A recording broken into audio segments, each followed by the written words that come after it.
أعوذ بالله السميع العليم من الشيطان الرجيم بسم الله الرحمن الرحيم وصلى الله على محمد وعلى آله وصحبه وسلم. Continuing on with the Prophet ﷺ's legendary military empire, the era of Sayyidina Uthman bin Affan. If you like this video, please do hit the like button. Please do also subscribe, comment, all the nice things that goes along with YouTube. And now with that out the way, the legendary military empire of the Prophet ﷺ, picking up from page number 141. Uthman's method of governance. After the pledge was given to Uthman, he stood up and addressed the people. He announced that his method of ruling would be based upon the Quran, the Sunnah, and the way of the two rightfully guided Khalifas before him, Abu Bakr and Umar bin Khattab. He promised to rule his people with wisdom and patience. He cautioned that tougher measures would only be implemented when applying the prescribed legal punishments. Next, he warned them about depending upon worldly things and becoming lured by them. He feared it would result in competition, hatred, and jealousy, and led to division and disagreement. It seems as if his deep insight enabled him to see beyond the apparent situation into the trials that would take place in the Ummah because of their whims and destructive behavior. He declared, "I have been given this responsibility and have accepted it. Note, I am a follower, not an innovator. In addition to following the book of Allah Jalla Jalaluhu and the Sunnah of His Messenger Sallallahu Ta'ala Alayhi Wasallam, I promise you three things. I will follow those who came before me in terms of what all of you agreed with and took as your way. I will follow what good people publicly took as their way, and I will not punish you except when applying the prescribed legal punishment. This world is flourishing and attractive, and many people are inclined towards it, but do not rely upon this world, for it is not to be trusted. Know that it does not leave one unless he leaves it." Uthman radiallahu anhu's letter to officials, governors, commanders, the general public.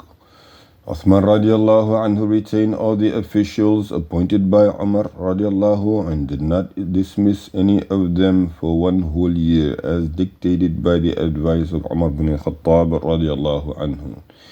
The methods Uthman planned to apply during his rule can be seen in his letter to his governors, finance managers, and army commanders.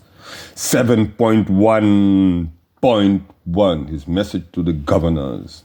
Allah has ordered leaders to be guardians. He has not commanded them to only collect the wealth.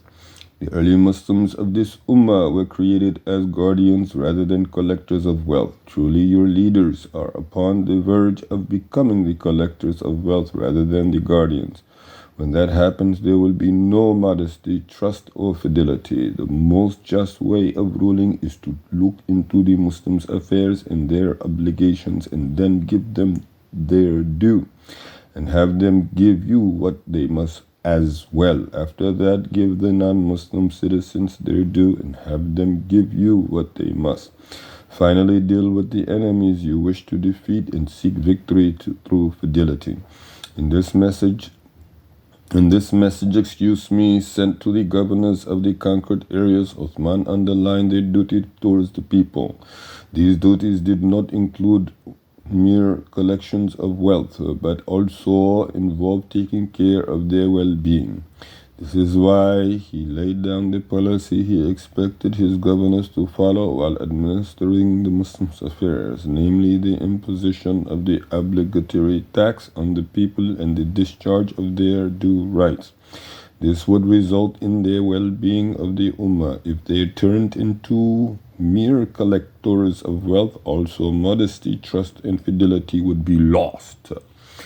As we can see, the focus of this message is upon the value of political, social, and economical justice, which will be applied by giving everyone their due and collecting what is due from them. This was a matter of establishing the fundamentals of a correct political rule and not a matter of hoarding wealth. This message also draws their attention to the outcome of the guardians becoming mere money collectors, warning that such noble values as modesty, trust, and fidelity will fade away as a result. This is a significant relationship between the citizens and their ruler, which is strengthened through a mutual goal, namely seeking the pleasure of Allah Jalla Jalaluhu. Citizens strive to reach their goal by showing obedience, loyalty, trust, and fidelity to their ruler. Modesty remains a part of their mutual relationship and prevents them from hurting or harming their fellow citizens. Uthman concluded with an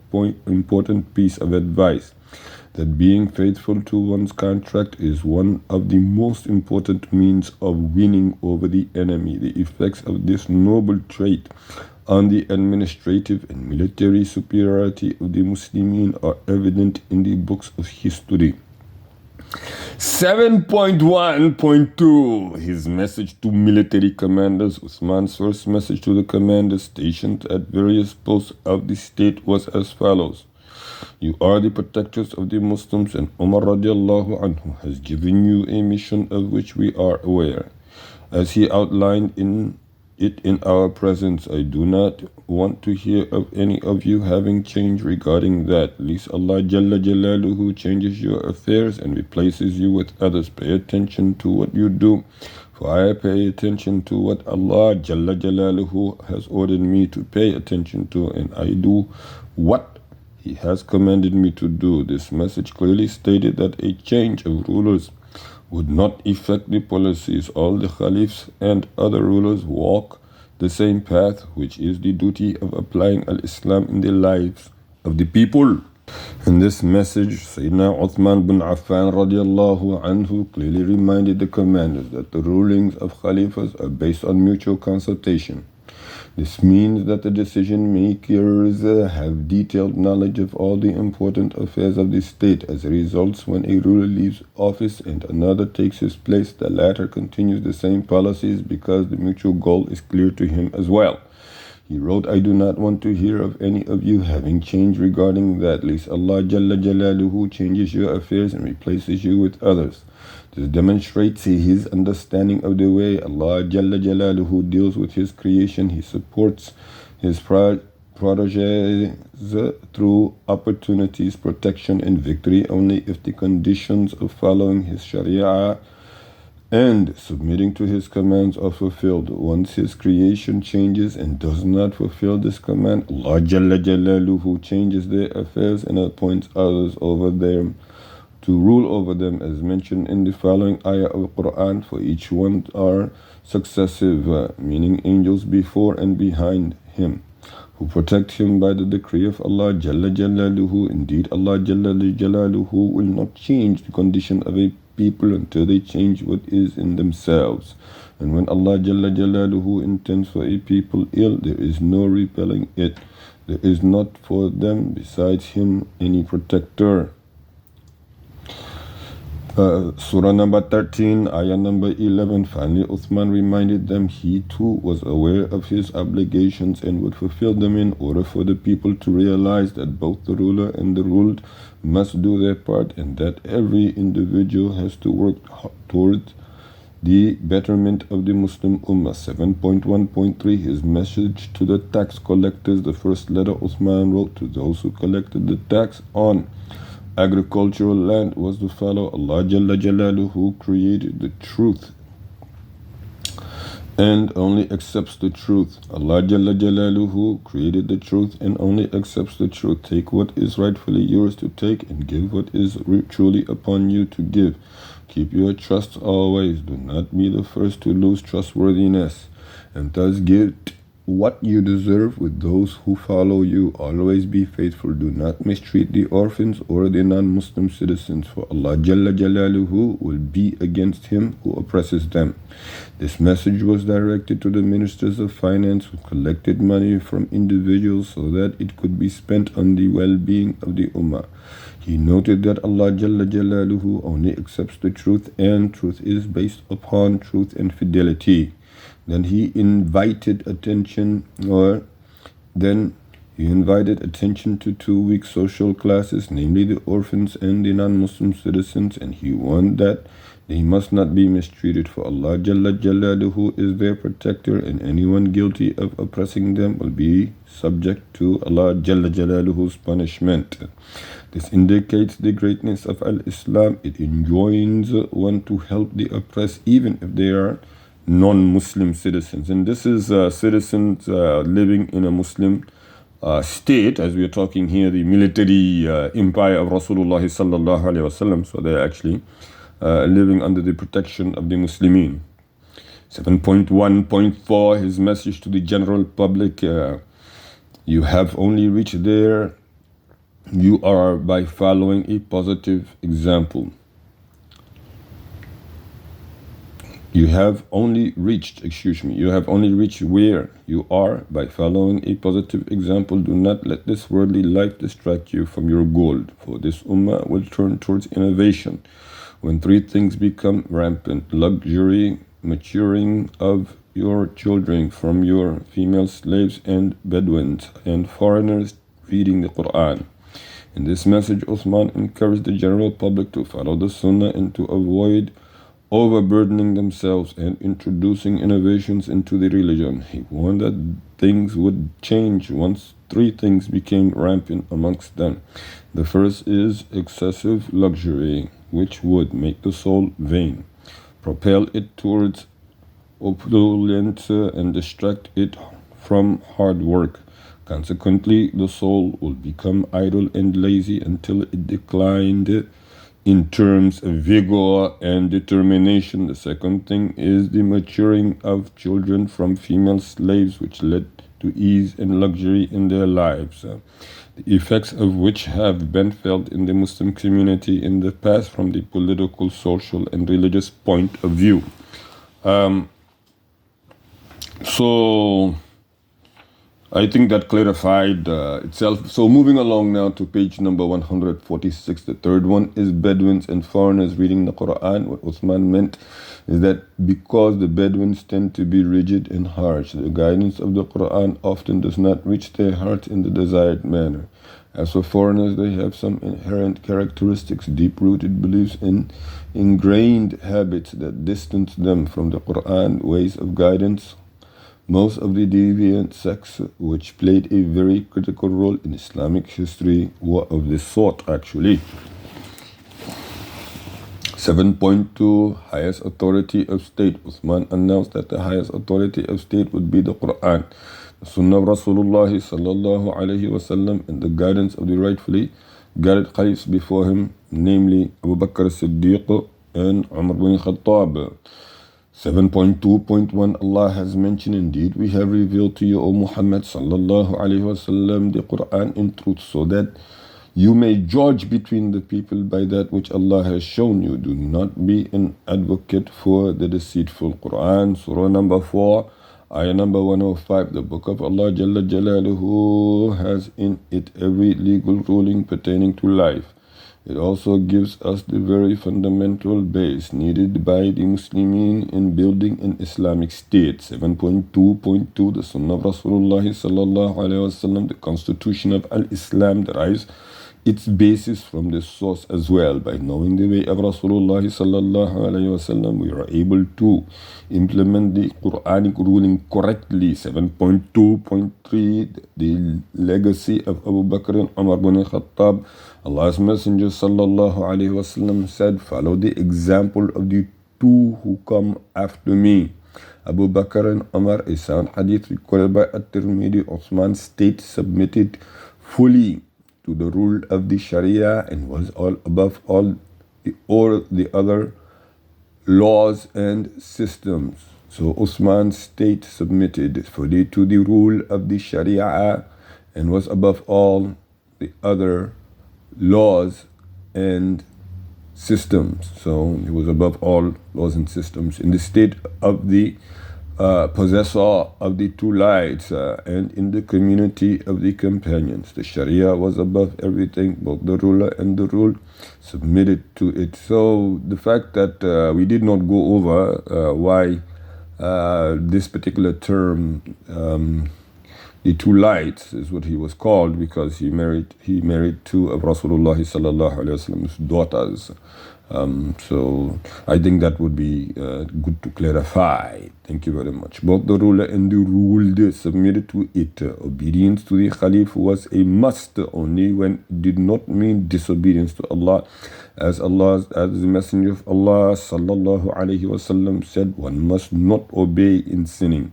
He should only obey in what is right. This is from Sahih Bukhari. Full implementation of the Sharia was a unique trait of the righteously guided Khalifas. People have the right to hold the ruler to account without doubt. The Khalif is not given absolute power, rather his authority is limited to two things. He must not go against a clear Quranic ayah or hadith of the Prophet sallallahu alaihi wasallam, and his decision should comply with the spirit and aims of the Sharia. Number two, he must not contradict the consensus of the Muslim Ummah and its wishes. Uthman affirmed this when he said, if you find in the book of Allah Jalla Jalaluhu in order to put my leg in chain, then chain my leg. When a group of people claimed that he had erred in managing the affairs of the state and appointing people to government positions by interrogating him about that, he gave them what they wanted and did not deny them this right. In fact, he made it clear that he was fully ready to fix whatever mistake he might have made. 7.4 The Council. One of the most fundamental concepts of Islamic State is the necessity of mutual consultation between the rulers of the state and its people, along with the establishment of a legal system based upon the people's acceptance after a matter had been discussed in the State Council. Allah Jalla Jalaluhu mentions, by mercy from Allah, O Muhammad sallallahu alayhi wasallam, you were lenient with them. If you had been rude in speech and harsh in heart, they would have disbanded from about you. So pardon them and ask forgiveness from them and consult them in the matter. And when you have decided, then rely upon Allah Jalla Jalaluhu. Indeed, Allah loves those who rely upon Him. This is Quran, Surah number 3, ayah number 159. And those who have responded to their Lord and established the prayers, and whose affairs is determined by consultation among themselves, and from what we have provided them, they spend. Quran, Surah number 42, ayah number 38. Uthman established a council consisting of the Prophet's senior companions from both the Muhajirin and the Ansar. His request to state affairs and leaders was as follows: do what your duty. When Umar radiallahu anhu left, and do not replace it with anything else. Whatever problem you may face, bring it to us. We will bring it to the attention of the Muslimin and give you an answer. His leaders complied whenever they thought about setting out for a military expedition or conquering land. They sought his permission and counsel. He in turn assembled his companions and sought their advice on preparing, making the decision to move, and how to go about it. Thereafter he permitted his men to proceed. Abdullah ibn Abi Ashsah, for example, sent a letter to Uthman seeking permission to invade the outer region of North Africa because the Byzantine islands were near the Muslim lands. After consultation, the Caliph replied to him and called the people to participate in this endeavor. Inshallah, we will stop here on page number 149 at the very top of the page. And looking forward, it's very interesting, Sayyidina Uthman. I remember reading it sometime back then. It's a very, very long story. Those who read the Elite Stars of Ramadan will know the circumstances that Uthman was able to get his hands on Sayyidina Uthman. But inshallah we'll pick it up. سبحانك اللهم وبحمدك وتبارك اسم ربك وتعالى جدك ولا إله غيرك ولا حول ولا قوة إلا بالله العلي العظيم سبحان ربك رب العزة عما يصفون وسلام على المرسلين والحمد لله رب العالمين.